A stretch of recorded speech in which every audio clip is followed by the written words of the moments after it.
जय हिंद दोस्तों, कैसे सभी लोग। उम्मीद करता हूँ सही मस्त होंगे, अपने शिक्षण कार्य में व्यस्त होंगे। स्वागत है सभी का सीटेट जुलाई 2025 के एग्जाम में। आज हम करने वाले हैं सस्टेन सामाजिक विज्ञान के मोस्ट इंपॉर्टेंट क्वेश्चन, जो कि हम करने वाले पिछले 5 सालों के प्रीवियस ईयर क्वेश्चन पेपर। पिछले 5 सालों के प्रीवियस ईयर क्वेश्चन पेपर करने वाले हैं। क्वेश्चन बहुत ही महत्वपूर्ण है। टॉप 25 प्रश्न लिए गए हैं। चैनल पर जो भी नए हैं, चैनल को सब्सक्राइब कर लीजिए। चलिए समय को ना गंवाते हुए चलते सीधे क्वेश्चन की तरफ। और आज का पहला क्वेश्चन है, कथन दिया गया है। पहला कथन है, चोल मंदिर धार्मिक सामाजिक एवं सांस्कृतिक जीवन के केंद्र थे। सेकंड कथन है, चोल कांच प्रतिमाएं देवी देवताओं की थी, पर कुछ प्रतिमाएं भक्तों की भी थी। ऑप्शन है 1 एवं 2 दोनों सही है, तथा एक सही स्पष्टीकरण है 2 की। सेकंड ऑप्शन है 1, 2 दोनों सही है, किंतु एक का सही स्पष्टीकरण 2 नहीं है।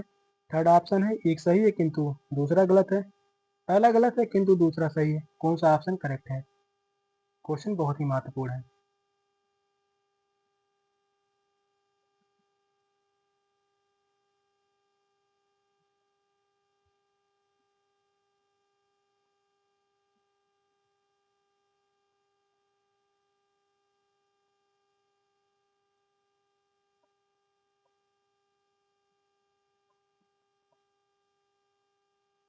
कथन पहला कह रहा है, चोल मंदिर धार्मिक सामाजिक एवं सांस्कृतिक जीवन के केंद्र थे। यह बात सही है, पहला कथन सही है। दूसरा कथन कह रहा है, चोल कांच प्रतिमाएं देवी देवताओं की थी, पर कुछ प्रतिमाएं भक्तों की भी थी। यह बात भी सही है, लेकिन स्पष्टीकरण सही नहीं है। सेकंड ऑप्शन करेक्ट होगा। 1 और 2 दोनों सही हैं, किंतु एक का सही स्पष्टीकरण 2 नहीं है। सेकंड ऑप्शन जो है करेक्ट होगा। द्रविड़ शैली के मंदिरों के निर्माण में चोल शासकों का विशेष योगदान रहा है, और चोलकालीन मंदिरों में तंजौर व बृहदेश्वर मंदिर बेहद प्रसिद्ध हैं, और चोल मंदिर धार्मिक सामाजिक एवं सांस्कृतिक जीवन के केंद्र थे। सेकंड ऑप्शन करेक्ट है। नेक्स्ट क्वेश्चन है, कथन एक है, दिल्ली के सुल्तानों के समय तवारीख के लेखकों ने जन्म सिद्ध अधिकार और लिंग भेद पर आधारित आदर्श समाज व्यवस्था बनाए रखने के लिए सलाह दी। कथन दूसरा है, उनके विचारों से सारे लोग सहमत होते थे। ऑप्शन है 1 और 2 दोनों सही है। पहला सही स्पष्टीकरण है दूसरे की। 1 और 2 दोनों सही है, किंतु एक का सही स्पष्टीकरण दूसरा नहीं है। थर्ड ऑप्शन है एक सही है किंतु 2 गलत है। पहला गलत है, दूसरा सही है। कौन सा ऑप्शन करेक्ट है? कथन से संबंधित सीट के एग्जाम में 20 से 25 क्वेश्चन पूछे जाते हैं। 20 से 25 क्वेश्चन पूछे जाते हैं सिर्फ और सिर्फ एसएसटी में ही। बहुत ही महत्वपूर्ण क्वेश्चन लिए गए हैं। ज्यादातर क्वेश्चन जो है कथन से ही है।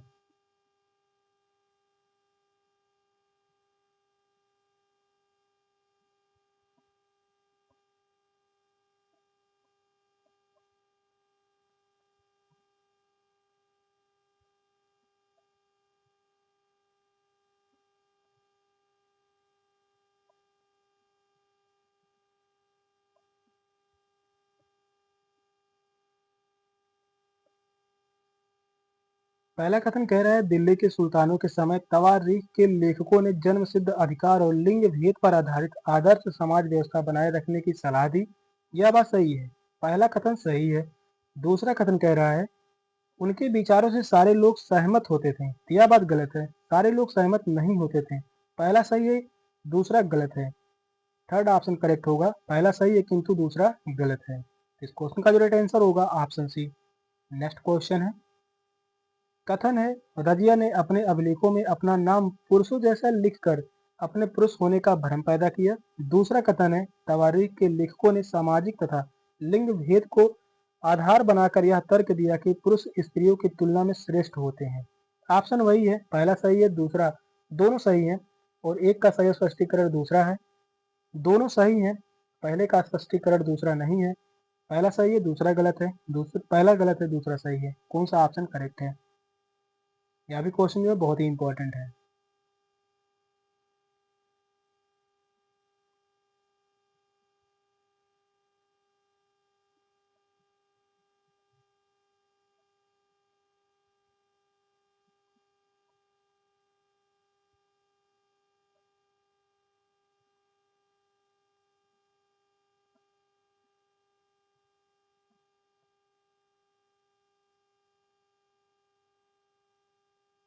पहला कथन कह रहा है, रजिया ने अपने अभिलेखों में अपना नाम पुरुषों जैसा लिखकर अपने पुरुष होने का भ्रम पैदा किया।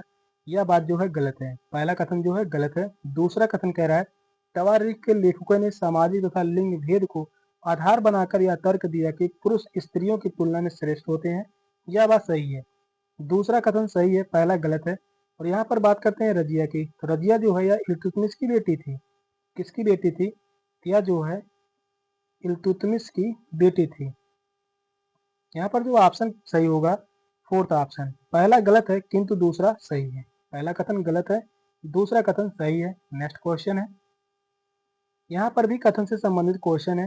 पहला कथन है अकबर, जहांगीर और शाहजहां ने सुलह ए कुल यानी सर्वत्र शांति के विचार को शासन का सिद्धांत बनाया। दूसरा कथन है विभिन्न धर्मों से जुड़े हुए व्यक्तियों के साथ विचार विमर्श से अकबर की समझ बनी कि जो विद्वान धार्मिक रीति और मताधनता पर बल देते हैं वे अक्सर कट्टर होते हैं। ऑप्शन है एक और दो दोनों सही हैं, एक का स्पष्टीकरण दूसरा नहीं है। एक और दो दोनों सही हैं, पहले का स्पष्टीकरण दूसरा नहीं है।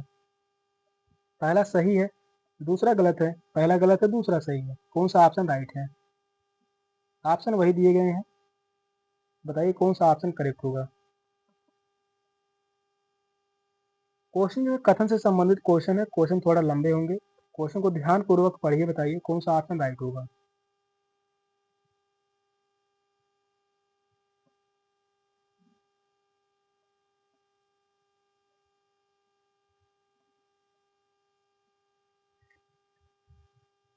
यहाँ पर जो कथन पहला कह रहा है अकबर, जहांगीर और शाहजहां ने सुलह ए कुल सर्वत्र शांति के विचार को शासन का सिद्धांत बनाया, यह बात सही है।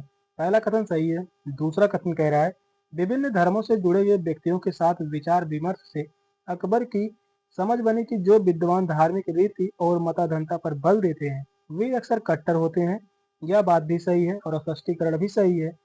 फर्स्ट ऑप्शन ही करेक्ट होगा। एक और दो दोनों सही हैं और एक का सही स्पष्टीकरण दूसरा है। फर्स्ट ऑप्शन करेक्ट है।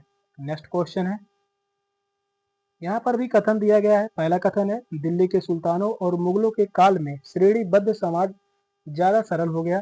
सेकंड कथन है जनजाति समाज कई असमान वर्गों में विभाजित नहीं था। ऑप्शन है एक और दो दोनों सही हैं, एक का सही स्पष्टीकरण दूसरा है। पहला दूसरा दोनों सही है, पहले का स्पष्टीकरण दूसरा नहीं है। पहला सही किंतु दूसरा गलत है। पहला गलत है, दूसरा सही है। कौन सा ऑप्शन करेक्ट है?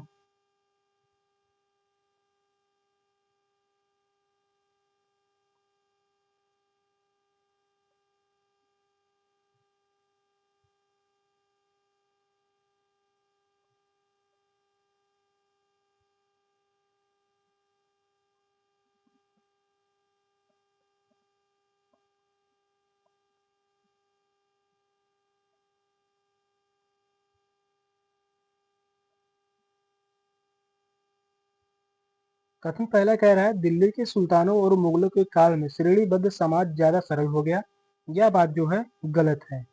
पहला ही कथन जो है गलत है। दूसरा कथन कह रहा है जनजाति समाज कई असमान वर्गों में विभाजित नहीं था, यह बात जो है सही है। दूसरा कथन सही है, पहला गलत है। फोर्थ ऑप्शन करेक्ट होगा। पहला गलत है किंतु दूसरा सही है।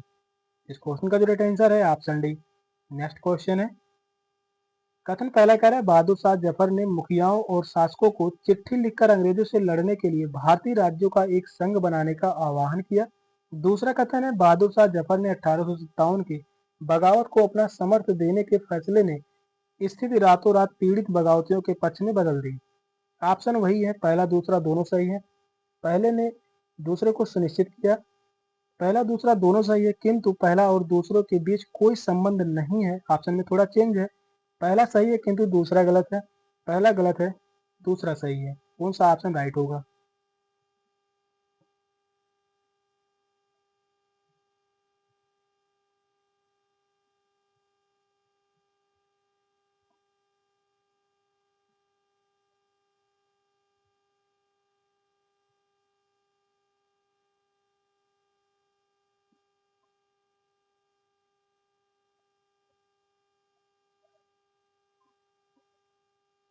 पहला कथन कह रहा है बहादुर शाह जफर ने मुखियाओं और शासकों को चिट्ठी लिखकर अंग्रेजों से लड़ने के लिए भारतीय राज्यों का एक संघ बनाने का आह्वान किया, यह बात सही है। पहला कथन सही है। दूसरा कथन कह रहा है बहादुर शाह जफर ने 1857 की बगावत को अपना समर्थन देने के फैसले ने स्थिति रातों रात पीड़ित बगावतियों के पक्ष में बदल दी।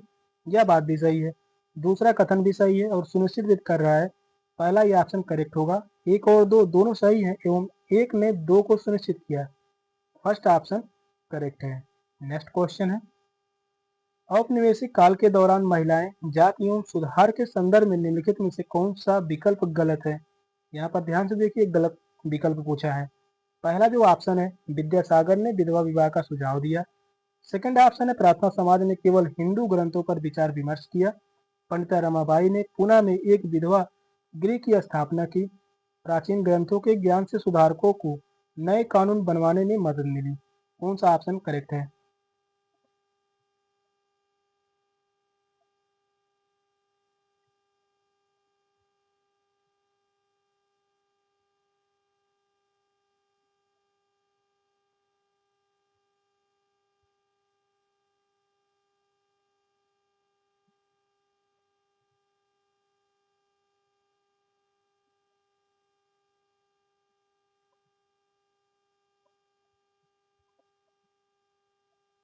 औपनिवेशिक काल के दौरान महिलाएं जाति एवं सुधार के संदर्भ में वह कौन सा विकल्प गलत है। प्रार्थना समाज ने केवल हिंदू ग्रंथों पर विचार विमर्श किया, यह बात जो है गलत है। प्रार्थना समाज की स्थापना आत्माराम पांडुरंग ने की थी। प्रार्थना समाज की स्थापना किसने की थी। आत्माराम पांडुरंग ने। आत्माराम पांडुरंग ने की थी। कब किया था। 1867 में। प्रार्थना समाज की स्थापना कब की गई थी। 1867 में। और इसका उद्देश्य एकेश्वर और समाज सुधारक था। इसने विधवा विवाह का प्रचार किया तथा जाति प्रथा को अस्वीकार कर दिया। यहाँ पर जो दिया गया था, केवल हिंदू ग्रंथों पर विचार विमर्श किया, तो यह बात जो है गलत है। और पूछा है गलत विकल्प कौन है। Second option. इस क्वेश्चन का जो राइट आंसर होगा ऑप्शन बी। नेक्स्ट क्वेश्चन है, तेलंगाना राज्य पहले भारत के किस राज्य का हिस्सा था। महाराष्ट्र, आंध्र प्रदेश, मध्य प्रदेश, कर्नाटक। कौन सा ऑप्शन करेक्ट है। क्वेश्चन जो है इंपॉर्टेंट है।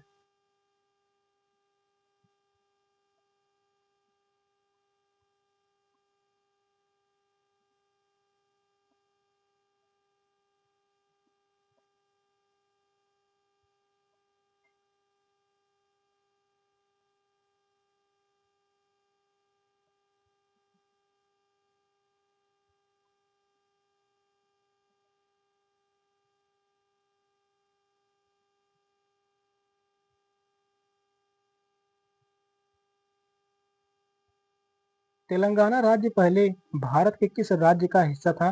तो वह था आंध्र प्रदेश का। सेकंड ऑप्शन करेक्ट है, आंध्र प्रदेश। आंध्र प्रदेश से तेलंगाना राज्य कब अलग हुआ था। तो यह अलग हुआ था 2 जून 2014 को।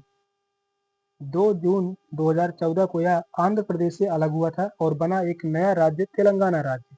सेकंड ऑप्शन जो है करेक्ट है, तो वह है आंध्र प्रदेश। नेक्स्ट क्वेश्चन है, निम्नलिखित कथनों पर ध्यान दें और लोकतंत्र में संचार माध्यम की सही भूमिका का चयन करें। कथन पहला है, इसे समाचार के माध्यम से नागरिकों को सूचना पहुंचानी चाहिए। सेकंड कथन है, इसे विज्ञापन के दृष्टिकोण को समाचार कार्यक्रमों के माध्यम से देनी चाहिए। वहीं थर्ड कथन कह रहा है, इसे हर दृष्टिकोण की चर्चा करनी चाहिए। ऑप्शन है ए और सी सही है। ए बी सी तीनों सही है। ए भी सही है, बी सी सही है। कौन सा ऑप्शन करेक्ट है।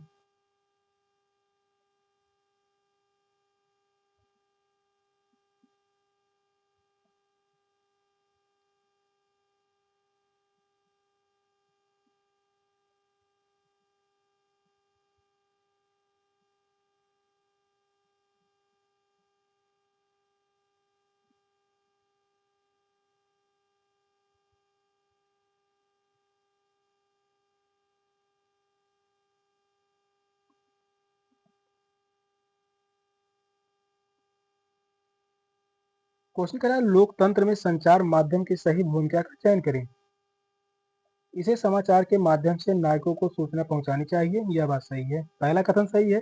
इसे विज्ञापन के दृष्टिकोण को समाचार कार्यक्रमों के माध्यम से देनी चाहिए, यह बात जो है गलत है।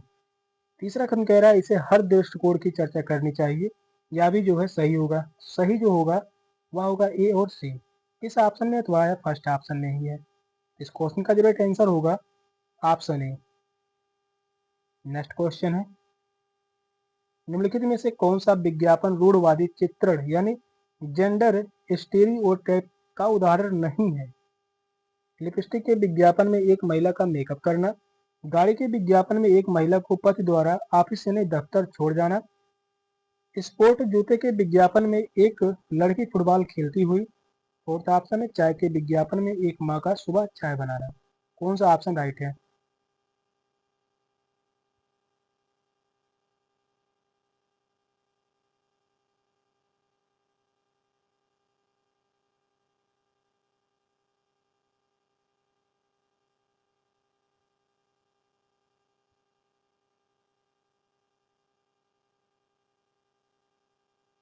क्वेश्चन कह रहा है कौन सा विज्ञापन रूढ़वादी चित्रण का उदाहरण नहीं है?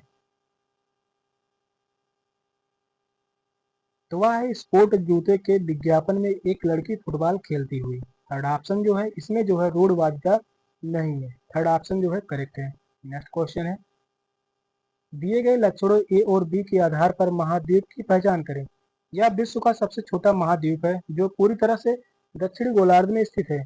इसे द्वीपीय महाद्वीप भी कहा जाता है। कौन सा वह महाद्वीप है? दक्षिणी अमेरिका, अफ्रीका, अंटार्कटिका या ऑस्ट्रेलिया? कौन सा ऑप्शन करेक्ट है?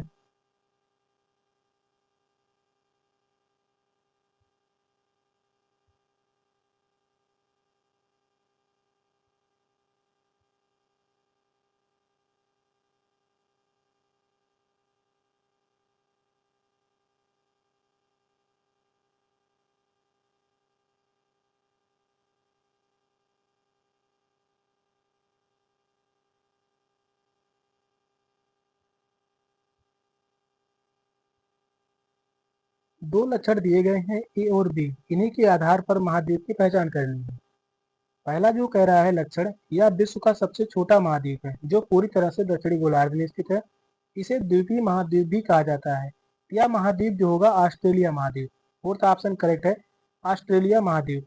ऑस्ट्रेलिया विश्व का सबसे छोटा महाद्वीप है जो पूरी तरह से दक्षिणी गोलार्ध में स्थित है। इसे द्वीपीय महाद्वीप भी कहा जाता है। और इस महाद्वीप में 22 देश हैं। कितने देश हैं? 22 देश हैं। और ऑस्ट्रेलिया के मूल निवासियों को एबोरिजिन्स कहा जाता है। यहाँ के मूल निवासियों को यहाँ के मूल निवासियों को क्या कहा जाता है? एबोरिजिन्स। यहाँ पर लिख दे रहा हूँ, एबोरिजिन्स। फोर्थ ऑप्शन करेक्ट है, ऑस्ट्रेलिया महाद्वीप। नेक्स्ट क्वेश्चन है, सौर मंडल में हम जैसे जैसे सूर्य के दूर जाते हैं ग्रहों का आकार क्रमशः घटता जाता है। सूर्य के बहुत नजदीक के ग्रह और तरल पदार्थों से बने होते हैं और सूर्य से बहुत दूर स्थित ग्रह चट्टानों से बने होते हैं। थर्ड ऑप्शन है, ग्रहों द्वारा सूर्य के चारों ओर एक परिक्रमण करने की अवधि बढ़ती जाती है। ग्रहों द्वारा सूर्य के चारों ओर एक परिक्रमण करने की अवधि घटती जाती है। कौन सा ऑप्शन करेक्ट है?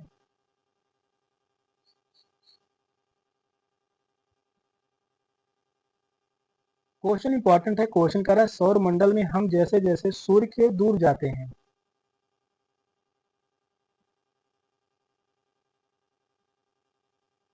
तो वह ग्रहों द्वारा सूर्य के चारों ओर एक परिक्रमण करने की अवधि बढ़ती जाती है। थर्ड ऑप्शन करेक्ट है। सूर्य के चारों ओर चक्कर लगाने और विभिन्न ग्रहों, क्षुद्र ग्रहों, धूमकेतुओं तथा अन्य आकाशीय पिंडों के समूह को सौर मंडल कहते हैं। और सौर मंडल में जैसे जैसे कोई ग्रह सूर्य से दूर जाता है तो ग्रहों द्वारा सूर्य के चारों ओर एक परिक्रमण करने की अवधि बढ़ती जाती है। थर्ड ऑप्शन करेक्ट है। नेक्स्ट क्वेश्चन है, कल्पना करें यदि पृथ्वी अपनी कच्ची समतल की ओर नहीं झुकी होती तो प्रदीप्त वृत्त और देशांतर रेखाएं एक दूसरे से मिल जाती। प्रदीप्त वृत्ति अक्षांशीय रेखाएं एक दूसरे से मिल जाती। किसी क्षेत्र विशेष में कोई मौसमी परिवर्तन नहीं होता। फोर्थ कथन कह रहा है किसी क्षेत्र विशेष में ज्यादा मौसमी परिवर्तन होता। सही विकल्प का चयन करें। ए, बी और सी सही है, बी और डी सही है, ए और सी सही है, ए और डी सही है। कौन सा ऑप्शन राइट है?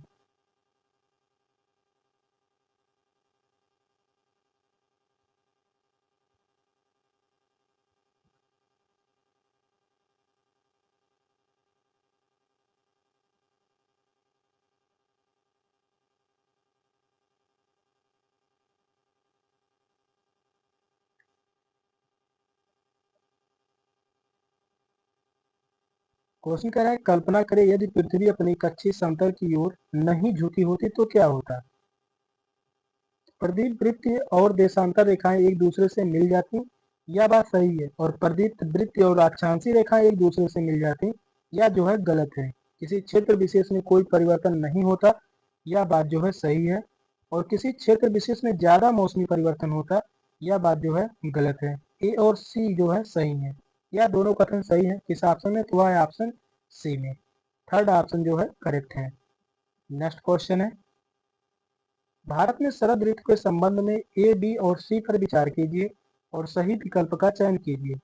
कथन ए है, इस मौसम को दक्षिणी पश्चिमी मानसून के नाम से भी जाना जाता है।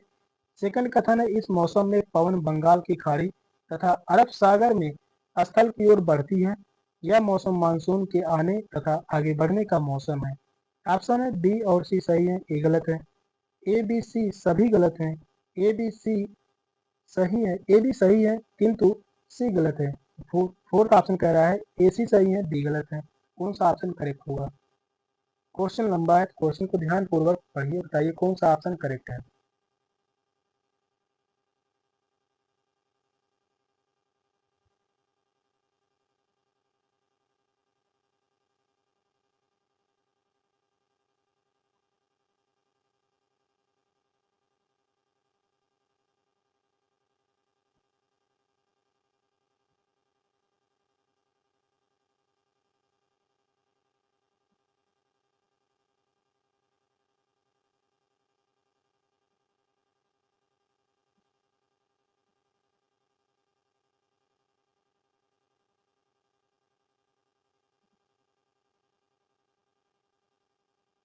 भारत में शरद ऋतु के संबंध में तीन कथन दिए गए हैं। इन तीनों कथनों में कौन से कथन सही है। पहला कथन जो कह रहा है, इस मौसम को दक्षिणी पश्चिमी मानसून के नाम से जाना जाता है, यह बात जो है गलत है। और इस मौसम में पवन बंगाल की खाड़ी तथा अरब सागर में स्थल की ओर बहती है, यह बात भी गलत है। यह मौसम मानसून के आने तथा आगे बढ़ने का मौसम है, यह बात भी गलत है। तीनों ही कथन गलत है। इस क्वेश्चन का जो राइट आंसर होगा ऑप्शन बी, ए, बी और सी सभी कथन गलत हैं। नेक्स्ट क्वेश्चन है, निम्नलिखित में से कौन सी नदियां सुंदरवन डेल्टा का निर्माण करती हैं। महानदी एवं गोदावरी, कृष्णा एवं कावेरी, गंगा एवं ब्रह्मपुत्र, नर्मदा एवं ताप्ती। कौन सा ऑप्शन करेक्ट है। क्वेश्चन जो है बहुत ही इंपॉर्टेंट है। क्वेश्चन कह रहा है कौन सी नदियां सुंदरवन डेल्टा का निर्माण करती हैं।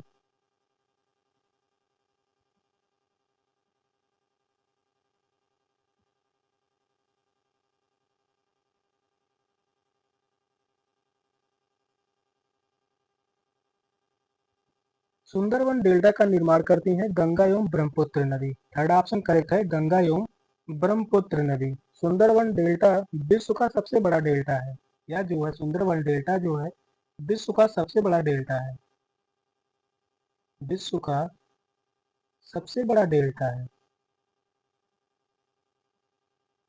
सबसे बड़ा डेल्टा है। और निर्माण जो है गंगा ब्रह्मपुत्र नदियों के द्वारा होता है। यह डेल्टा भारत और बांग्लादेश में विस्तारित है। यह डेल्टा जो है कहाँ पर विस्तारित है, भारत, भारत और बांग्लादेश, बांग्लादेश यहाँ पर जो है विस्तारित है। किन किन देशों में, भारत और बांग्लादेशों में। इस डेल्टा पर सुंदरी नामक वृक्ष पाया जाता है। सुंदरवन डेल्टा में सुंदरी नामक वृक्ष पाया जाता है। यह सभी बहुत ही महत्वपूर्ण है। सुंदरी नामक जो है वृक्ष पाया जाता है। थर्ड ऑप्शन करेक्ट है, इस डेल्टा का निर्माण गंगा एवं ब्रह्मपुत्र नदी के द्वारा हुआ है। नेक्स्ट क्वेश्चन है, दिए गए लक्षणों ए, बी के आधार पर वायुमंडलीय परत की पहचान करें। अंतरिक्ष से प्रवेश करने वाली उल्कापिंड इस परत में आके जलने लगती हैं और इस परत में बढ़ती ऊंचाई के साथ तापमान घटता है। तो वह कौन सा मंडल होगा। मध्य मंडल, बाह्य मंडल, क्षोभ मंडल, समताप मंडल। कौन सा ऑप्शन राइट है।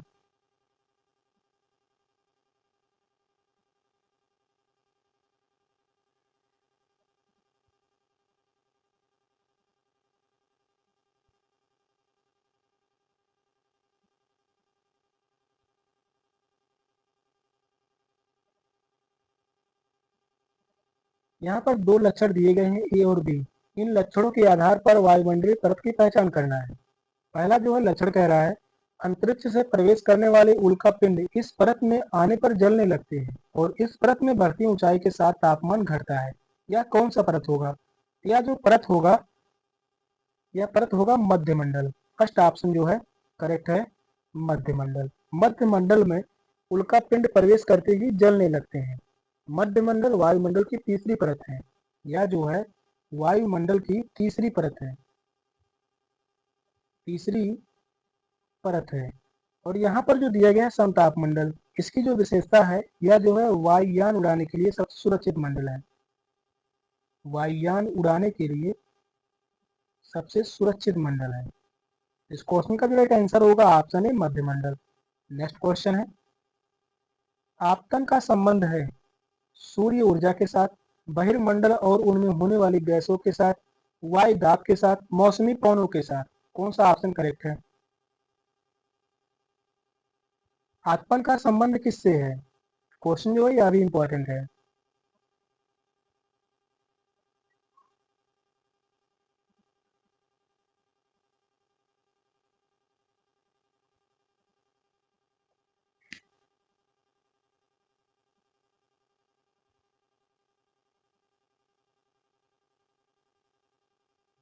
आपतन का संबंध जो है सूर्य ऊर्जा के साथ है। फर्स्ट ऑप्शन करेक्ट है, सूर्य ऊर्जा के साथ है।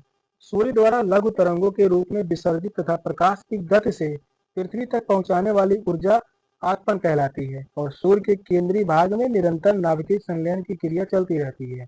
फर्स्ट ऑप्शन करेक्ट है। नेक्स्ट क्वेश्चन है, उचित विकल्पों के साथ निम्न का मिलान कीजिए। मिलान करना है, पहले कॉलम में दिया गया शंकुधारी वन, भूमध्य सागरी वनस्पति, उष्णकटिबंधीय सदाबहार वन, शीतोष्ण सदाबहार वन। दूसरे कॉलम में दिया गया है महाद्वीपों का पूर्वी किनारा, दृढ़ काष्ठ वाले वृक्ष, नरम काष्ठ वाले सदाबहार वृक्ष, महाद्वीपों का पश्चिमी एवं दक्षिणी पश्चिमी किनारा। और ऑप्शन जो है यहाँ पर चारों ऑप्शन दिए गए हैं, किस ऑप्शन में सही मिलान किया गया है वही बताना है।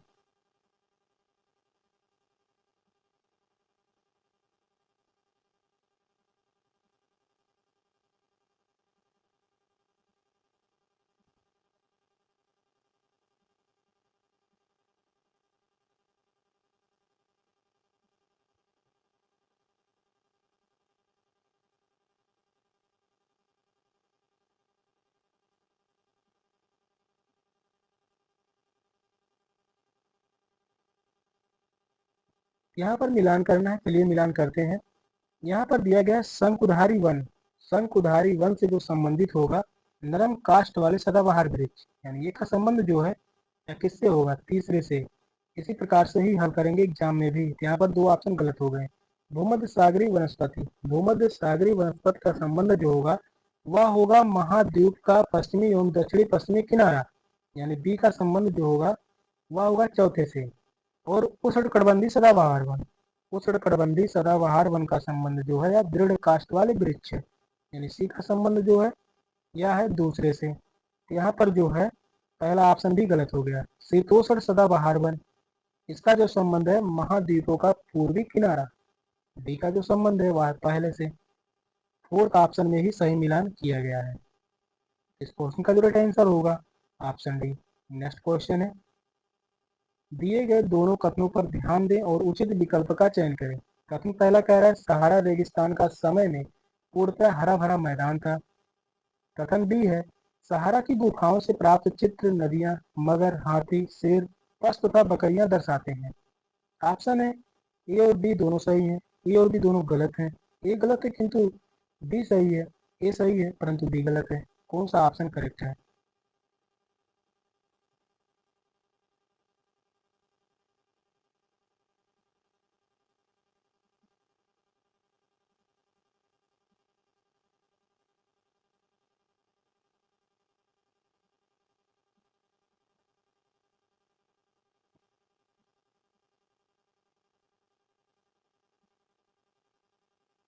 दिए गए दोनों कथनों पर ध्यान दें और उचित विकल्प का चयन करें। कथन पहला कह रहा है सहारा रेगिस्तान समय में पूर्णतः हरा भरा मैदान था।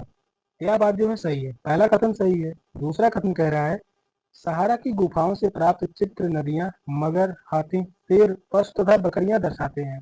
यह भी कथन जो है सही है। दोनों कथन सही हैं। पहला और दूसरा दोनों कथन सही हैं। फर्स्ट ऑप्शन है करेक्ट होगा। ए और बी दोनों सही है। और सहारा रेगिस्तान की बात करते हैं। यह विश्व का सबसे बड़ा रेगिस्तान है। यह जो है विश्व का सबसे बड़ा रेगिस्तान है। सबसे बड़ा रेगिस्तान है। फर्स्ट ऑप्शन करेक्ट है। दोनों ही कथन सही है। नेक्स्ट क्वेश्चन है, डॉल्फिन के बारे में दिए गए ABC कथनों पर विचार कीजिए और सही विकल्प का चयन कीजिए। कथन ए है गंगा और ब्रह्मपुत्र नदी के आलवड़ जल में डॉल्फिन पाई जाती है। दूसरा कथन है डॉल्फिन अभ्यारण्य बिहार राज्य में अवस्थित है। तीसरा कथन है डॉल्फिन की उपस्थिति से जल की शुद्धता का पता चलता है। ऑप्शन है बी सी सही है परंतु ए गलत है। ए भी सही है परंतु सी गलत है। ए बी सी तीनों सही है। ए सी सही है परंतु बी गलत है। कौन सा ऑप्शन करेक्ट होगा?